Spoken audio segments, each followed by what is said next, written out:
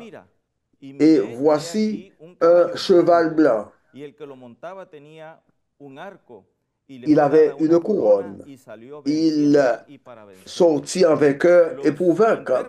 Ceux qui interprètent la Bible, si nous l'appliquons, le principe d'interprétation historique que l'Église fait la promotion, nous pouvons dire que le premier sceau correspond à l'Église primitive, l'Église du premier siècle, une Église pure. C'est ainsi que l'Église est décrite. Et nous avons la description de quelqu'un qui est assis sur un cheval blanc. La couleur blanche représente la pureté. Chapitre 6, versets 3 et 4. Quand il ouvre le deuxième sceau, et j'entendis le second être vivant qui dit, viens et vois. Et il sortit un autre cheval roux. Celui qui le montait reçut le pouvoir d'enlever la paix de la terre afin que les hommes s'égorgeassent les uns les autres et une grande épée lui fut donnée. Notre sceau nous présente un autre chevalet. La couleur est de couleur roux. Et cette couleur symbolique le sang versé. Ça représente ce qui s'est passé dans l'histoire de l'Église durant le deuxième et le troisième siècle de persécution contre les chrétiens durant le deuxième et le troisième siècle. Voyons le troisième sceau, Apocalypse chapitre 6, verset 5 et le verset 6.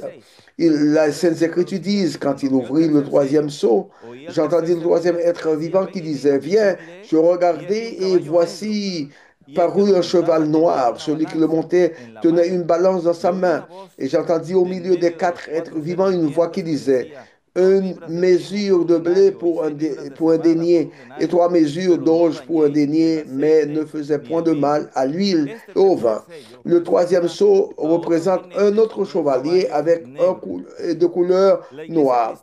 L'Église chrétienne est acceptée après la persécution et la conversion de Constantin. L'Église chrétienne fut acceptée comme l'Église locale, légale. On a quitté la peine d'être chrétien, on a autorisé le christianisme. Ainsi donc, ces personnes qui acceptaient la foi chrétienne et avaient reçu des bénéfices de la part de l'empereur. Il y avait beaucoup de personnes qui voulaient se donner, non pour la vérité, mais pour les bénéfices. Il y avait des conversions massives. Mais le fait que le christianisme s'est officialisé, ça ne veut pas dire que l'Église réellement était dans des conditions meilleures. Parce que quand nous voyons la couleur du cheval, quand nous voyons plus ou moins l'époque de 313 à 538, nous pouvons nous rendre compte que c'était la période après cette promotion de Constantin et du christianisme où les pratiques politiques et les pratiques du gouvernement formaient partie des pratiques de l'Église. L'Église, durant cette période, a perdu sa force. L'Église a pris ce que les empereurs ont fait et les ont introduits dans l'Église. Et ce qui se faisait pour l'entrée des empereurs sont introduits dans l'Église pour préparer la rentrée des dirigeants dans l'Église. Ainsi donc, l'étape de l'Église, et ce n'était pas l'étape la meilleure, mais l'Église a commencé à perdre sa force. Le quatrième sceau, Apocalypse 6, verset 7 et verset 8, le texte dit, quand il ouvrit le quatrième sceau, j'entendis la voix du quatrième être vivant qui disait, viens. Je regardai et voici parut un cheval d'une couleur pâle. Celui qui le montait se nommait la mort, et le séjour des morts l'accompagnait. Le pouvoir leur fut donné sur le quart de la terre pour faire périr les hommes par l'épée, par la famine, par la mortalité, par les bêtes sauvages de la terre. Rappelez-vous que durant cette période, la période du quatrième sceau, qui va plus ou moins dans l'histoire du christianisme, durant le cinquième siècle jusqu'au XVe siècle, nous voyons que dans cette étape, les résultats dans l'Église chrétienne de ce qui est la conséquence de l'insistance de l'empereur quand l'Église a commencé à perdre sa force. La couleur pâle, c'est couleur de mort. C'est pour cette raison celui qui montait ce cheval avait des mots de mort. C'est pour cette raison que l'Église s'est trouvée dans cette étape la plus basse de sa vie. C'était le moment où les gens savaient plus des armes que des Écritures. Il y avait une ignorance durant cette période, durant le 5e au 15e siècle. C'est durant cette période que les Bibles étaient, les Bibles étaient hors des pupitres. C'était une période où l'Église était en train de mourir sur le plan spirituel, incluant durant cette période le christianisme a perdu l'influence sur le monde. Le cinquième sceau se trouve dans Apocalypse chapitre 6, verset 9 jusqu'au verset 11. Quand il ouvrit le cinquième sceau, je vis sous l'autel des âmes de ceux qui avaient été immolés à cause de la parole de Dieu et à cause du témoignage qu'il avait rendu. Il criait d'une voix forte en disant, « Jusque à quand, Maître saint et véritable, tardes-tu à juger et à tirer vengeance de notre sang sur les habitants de la terre? » Une robe blanche fut donnée à chacun d'eux, et il leur fut dit de se tenir en repos quelque temps encore, jusqu'à ce que fût complet le nombre de leurs compagnons de service et de leurs frères qui devaient être mis à mort comme eux. L'étape du cinquième sceau, il semble qu'il y a un changement dans la façon comment il y a l'explication. Nous ne voyons pas un autre cheval, seulement nous voyons les 4 premiers, mais dans le cinquième sceau, il y a une question. Une question que les martyrs sont présentés. Jusque à quand, Seigneur, tu vas intervenir? Jusque à quand tu vas défendre notre sang? Ça, c'est une vision symbolique. Ça ne veut pas dire que ceux qui sont morts sont êtres vivants, non. Ça ne veut pas dire que ces gens, comme les chevaux, ne sont pas des chevaux réels, c'est un symbole. Oui, ce que nous comprenons dans ce texte, dans le cinquième psaume, c'est l'expression de la douleur des chrétiens qui demandent l'intervention divine, non seulement en faisant référence avec les martyrs dans le passé, mais encore des gens qui savaient qu'ils devaient passer par des moments difficiles. Donc, nous sommes arrivés maintenant au 6e sceau qui apparaît du chapitre 6 du verset 12 au verset 17.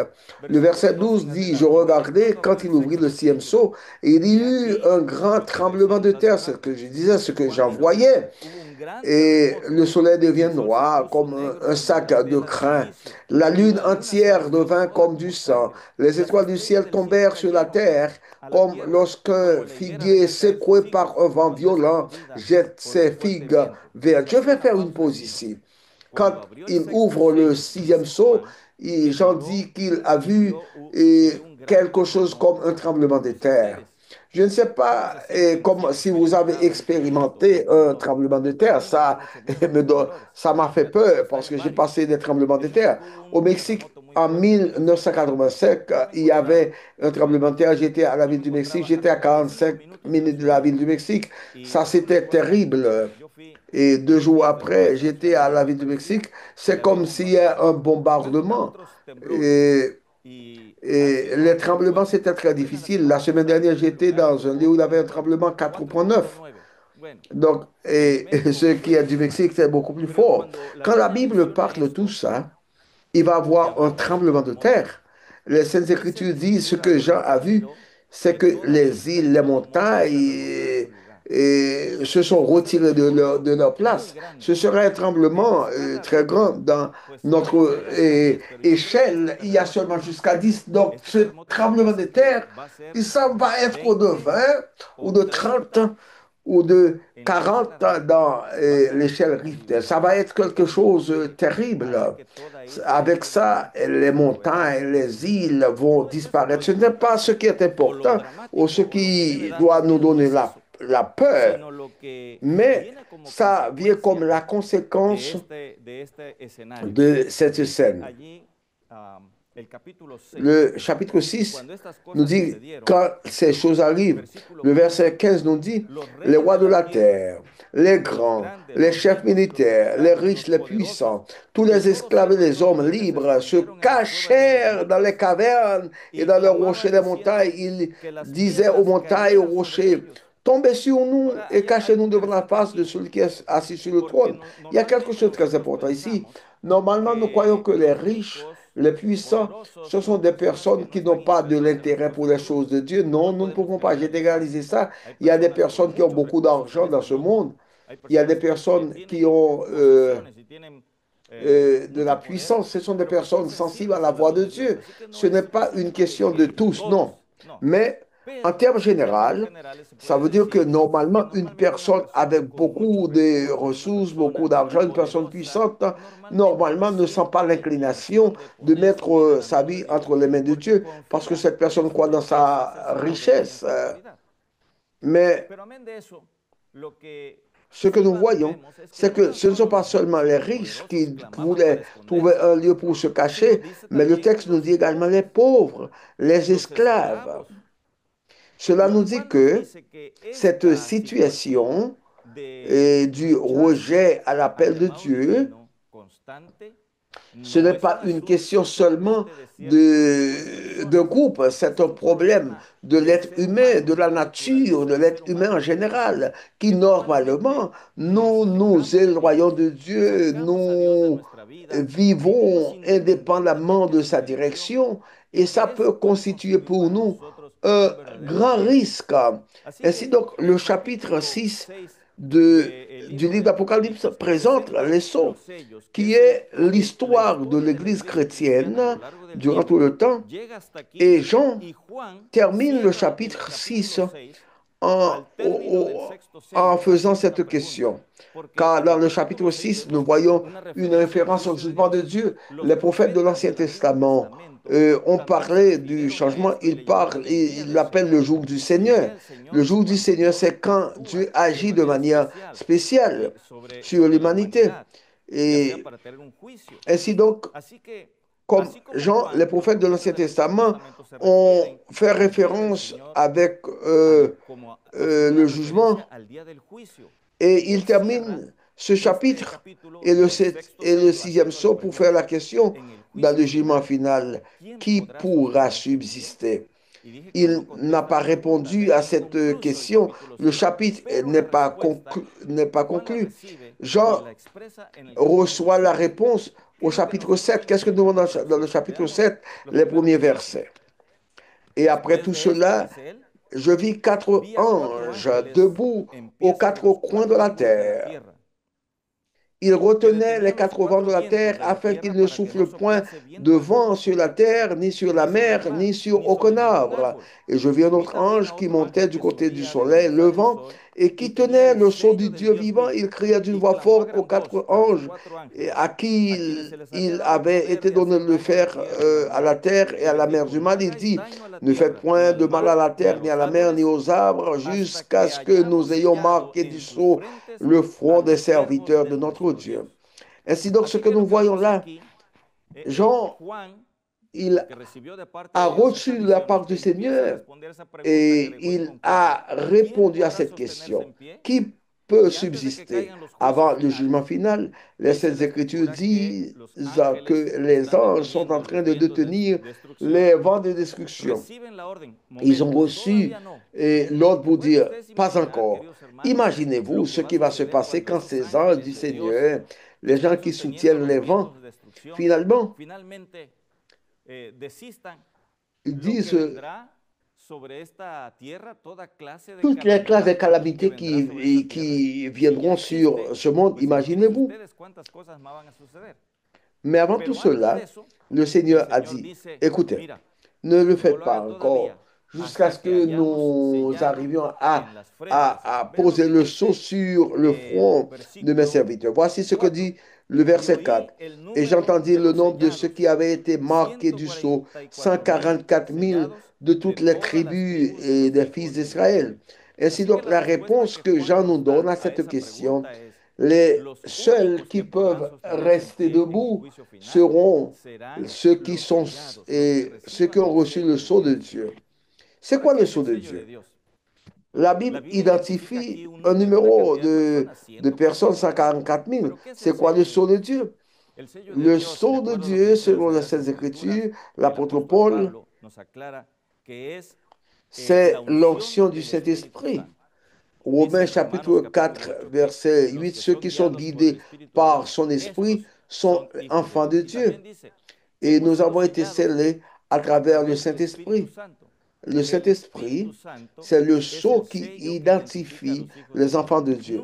Ce n'est pas une marque visible aux êtres humains, mais le sceau de Dieu, c'est la présence du Saint-Esprit qui identifie ses enfants.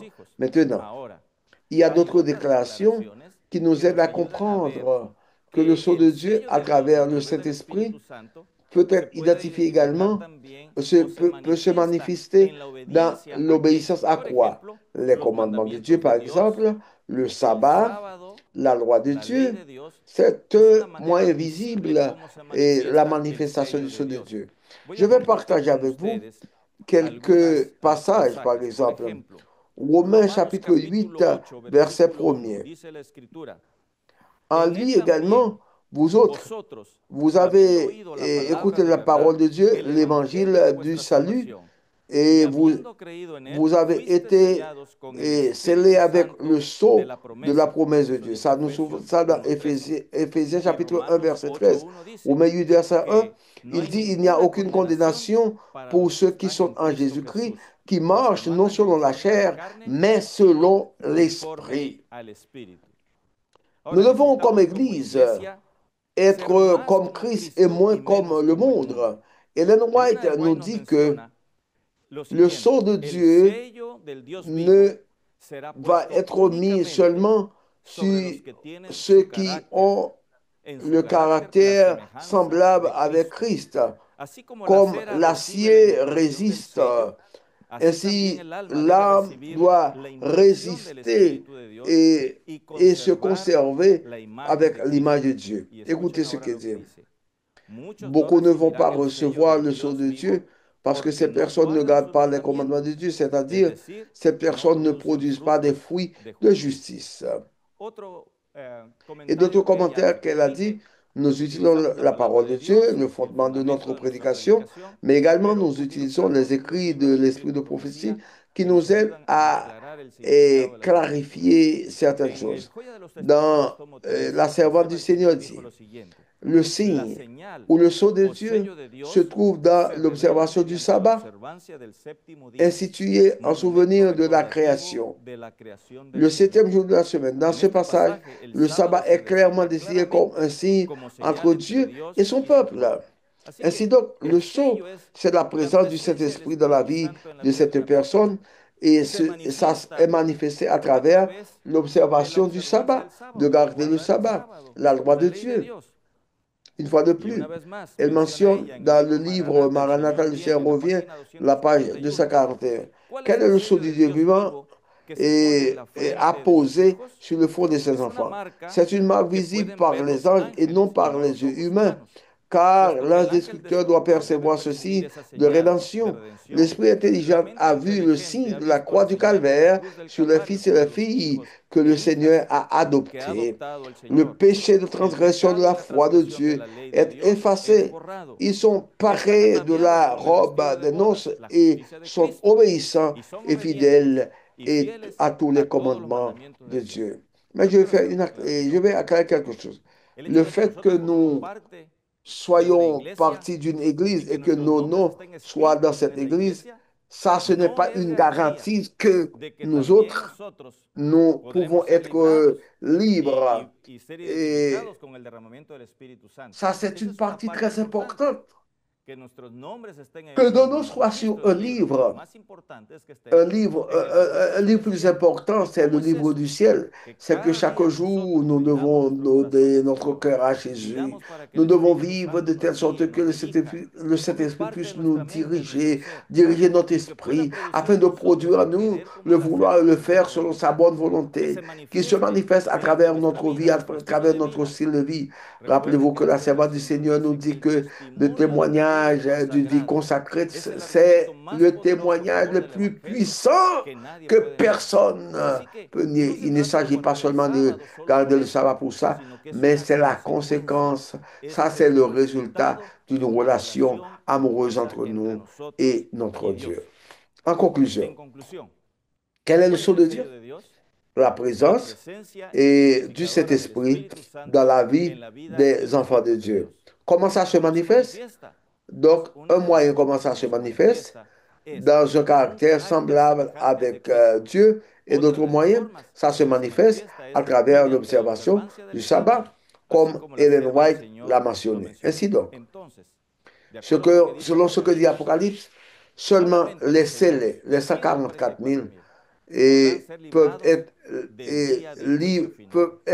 peuvent rester libres face au jugement. Et nous souhaitons que tous nous puissions former partie des 144 000 de ce groupe qui va recevoir le sceau de Dieu pour pouvoir résister aux problèmes. Non seulement pour cela, mais encore pour avoir le privilège de nous rencontrer avec l'auteur de notre salut, Jésus-Christ, et vivre avec lui pour toute l'éternité. Et souhaitons que ça soit ta détermination. C'est mon désir pour chacun de vous. Le Seigneur vous bénisse tous. Nous avons eu un très bon thème ce soir. Je crois que chacun a assimilé pour sa vie ce que le Seigneur a à lui dire. Nous remercions Dr. Andrade pour ce message spécial pour ce temps de la fin. Définitivement, nous avons compris que celui seul qui peut subsister, c'est celui qui a accepté Jésus comme son sauveur personnel. Le Seigneur vous bénisse tous. Permettons que le Saint-Esprit puisse continuer à travailler dans notre cœur. Que le Seigneur soit avec vous. Nous vous espérons demain à la même heure.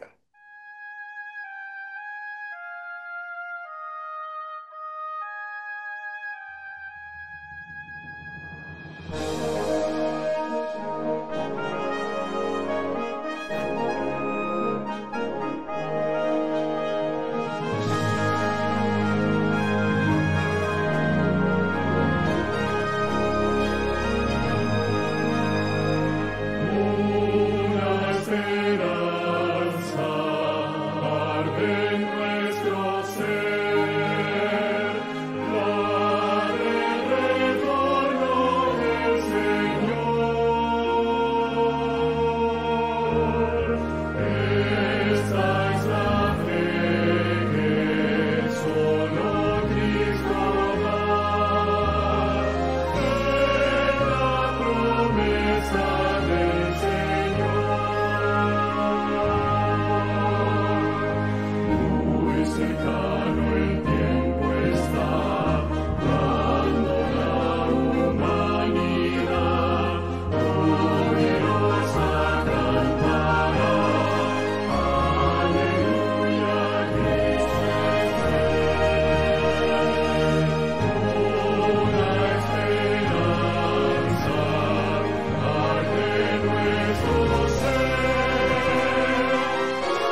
Amen.